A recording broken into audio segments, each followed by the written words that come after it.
తిరుపతి జిల్లా చిట్వేలి మండలంలో revenue clinic భారీ ఎత్తున బాధితులు. ఆంధ్రప్రదేశ్ ప్రభుత్వం ఎంతో ప్రతిష్టాత్మకంగా ప్రజా భూ సమస్యల పరిష్కారానికి రెవెన్యూ క్లినిక్ పేరిట ప్రత్యేక కార్యక్రమాలు నిర్వహించడం జరుగుతుంది. అందులో భాగంగా తిరుపతి జిల్లా చిట్వేలి మండలంలో మండల హెడ్ క్వార్టర్ నందు రెవెన్యూ క్లినిక్ ప్రోగ్రాం నిర్వహించారు. ఈ కార్యక్రమానికి తిరుపతి జిల్లా ఆర్డీఓ రామ్మోహన్ స్వయంగా ప్రజల నుండి వారి యొక్క సమస్యలను సావధానంగా వింటూ సమస్యలను పరిష్కరించే విధంగా ఆయన కింది స్థాయి ఉద్యోగస్తులకు కూడా ఆదేశాలు జారీ చేశారు. అలాగే చిట్వేలి మండలంలో ఎక్కువ భూ సమస్యలు ఉన్నట్టు అవి దీర్ఘకాలికంగా పట్టి పీడిస్తున్న ప్రత్యేక వ్యాధుల లాగా మారాయని చూసిన వారికి ఇట్టే తెలుస్తుంది. రెవెన్యూ క్లినిక్ లో ఎక్కువ భూ సమస్యలు అన్నోస్ ఆన్ సెటిల్మెంట్ ఆన్లైన్లో లేకపోవటం, ఇటువంటి సమస్యలు రీసర్వే జరిగిన గ్రామాల్లో కూడా ఇటువంటి సమస్యలు కనిపించాయి. భూమి ఒకరి పేరున ఉంటే ఇంకొకరు పేరు ఆన్లైన్లో కనిపించడం, మరెన్నో సమస్యలతో ప్రజలు ఈ రెవెన్యూ క్లినిక్ లో అధికారుల దృష్టికి తీసుకువచ్చారు. ముఖ్యంగా చిట్వేలి మండలంలో నీనాం భూములు తిమ్మాపాలెం గ్రామంలో భారీ ఎత్తున భూ ఆక్రమణలు జరుగుతున్నట్లు రెవెన్యూ అధికారులకు ఫిర్యాదులు అందజేశారు. వెబ్ ల్యాండ్ యాక్ట్ ప్రకారం ఓ వ్యక్తికి 5 ఎకరాల కంటే ఎక్కువ భూమి ఉండకూడదని, ఇది జమీందారుల కాలం కాదని, ప్రజాస్వామ్య రాజ్యమని, వెంటనే తిమ్మాయిపాలెంలో జరుగుతున్నటువంటి ఈనాం భూముల ఆక్రమణను వెంటనే ఆపివేయాలని, ఎవరికి ఈ భూములపైన రైట్స్ లేవని, ఎవరు ఈ భూములకు అమ్మకూడదని, కొనకూడదని ఆ గ్రామాన్ని పూర్తి సర్వే చేయించి కలెక్టర్కి దృష్టికి తీసుకువెళ్లి తర్వాత దీనిపైన ఒక నిర్ణయం తీసుకుంటామని, అంతవరకు ఎవరు ఈనాం భూముల జోలికి వెళ్లొద్దని ఎంఆర్ఓకు ఆదేశాలు స్పష్టంగా ఇచ్చారు. ఇంటి స్థలం లేని వారు సొంత గృహం కావాలనుకున్న వారు ఎంఆర్ఓకు అర్జీ పెట్టుకోవచ్చని చెప్పారు. ఇల్లు చేసి పొలాలు చేయకుండా లేదా పొలాలు చేసి మా ఊరు నాకు నాది నమ్ముకుంటాడు, దానిగా కోర్టు వచ్చినాడు. కోర్టు వచ్చి ఎందుకు ఇస్తారు? అతను నా మొత్తం ఊరు నమ్ముకోలేదు సార్. ఊరు నాన్న ఎందుకు ఇస్తారు? అతనిది కాదు, నీది కాదు. డాక్యుమెంట్స్ వినండి. రైతువారి పట్టా ఇవ్వాలి అంటే ఆ విలేజ్ సెటిల్ అయితే ఎవరికి ఎంత ఉందో 100 ఎకరాలు ఉంటే 100 ఎకరాలు ఇవ్వరు. దీంట్లో ల్యాండ్ సీలింగ్ యాక్ట్ అనేది కూడా ఉంటుంది. ల్యాండ్ సీలింగ్ యాక్ట్ కూడా అప్లై అవుతుంది. దాని ప్రకారం వెరిఫై చేస్తారు. ఇది సెటిల్మెంట్ ఆఫీసర్ పూర్తిగా settlement officer joint collector. Joint collector దగ్గర గతంలో ఇది డ్రాఫ్ట్ సెటిల్మెంట్ సిస్టమ్ ఏదో తయారు చేశారు. దాంట్లో ఏం చేశారు, ఒకవేళ క్లెయిమ్ చేస్తున్న వాళ్ళకు ఇంత ల్యాండ్ ఎట్లా వచ్చింది, డాక్యుమెంట్స్ ఏమున్నాయి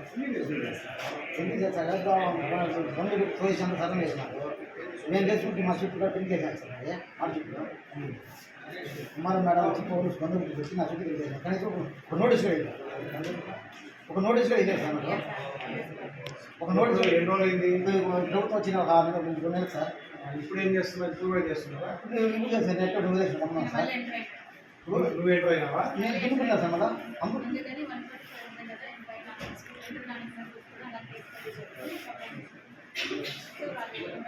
145 ఇచ్చారా? అలా పెట్టినారు సార్. అమ్మ చర్చ పెట్టినారు.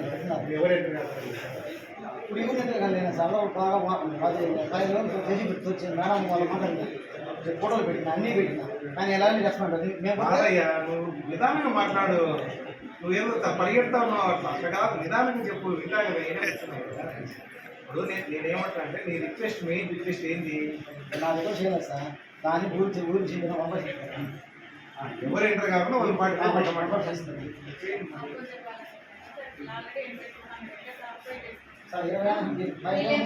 ఇది రాజుల కాలం కాదు, అర్థమైందా?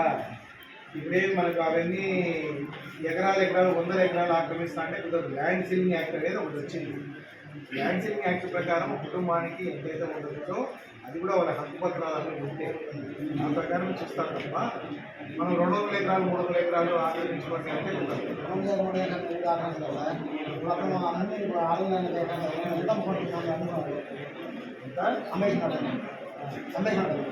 ప్రభుత్వ భూమి ఇదంతా మీకు ఏమనుకుంటుంది? రిజిస్ట్రేషన్ డాక్యుమెంట్స్ ఉన్నాయా? ఎప్పటి నుంచి? 90 నుంచి.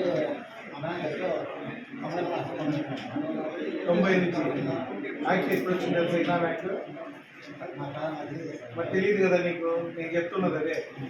సెటిల్మెంట్ యాక్ట్ ప్రకారము 1948 ఉండాలి. అప్పుడు వచ్చింది యాక్ట్. ఇనాం యాక్ట్ వచ్చింది తర్వాత 1956లో వచ్చింది. ఈ యాక్ట్కి సంబంధించి ఏవైతే గైడ్ లైన్స్ ఉన్నాయో ఆ ప్రకారం మీ డాక్యుమెంట్స్ ఉంటే మీరు అవుతుంది లేకపోతే మీది కాదు.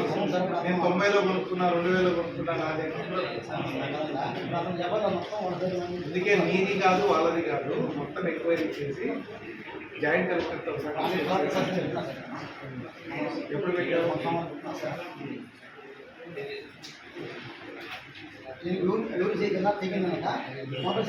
ఇది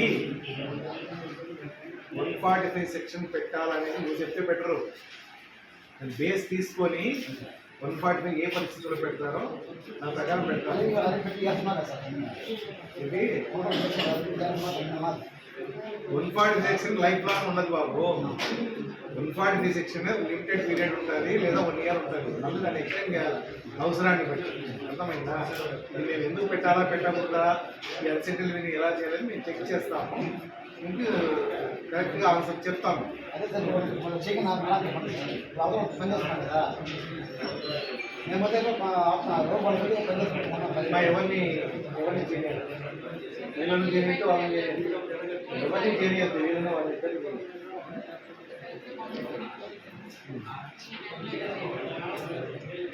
57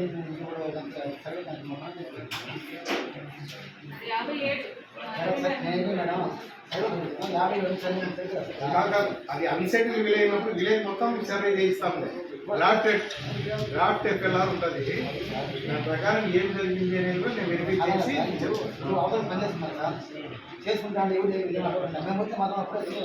అందరినీ ఆపిస్తాను నేను. ఇప్పుడు 57 సరే పట్టాలి.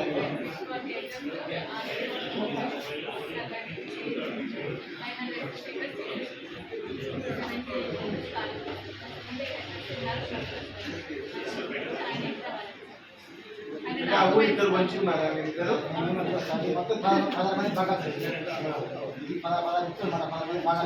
16 మంది కూడా నాకు మొత్తం రాజంటారు.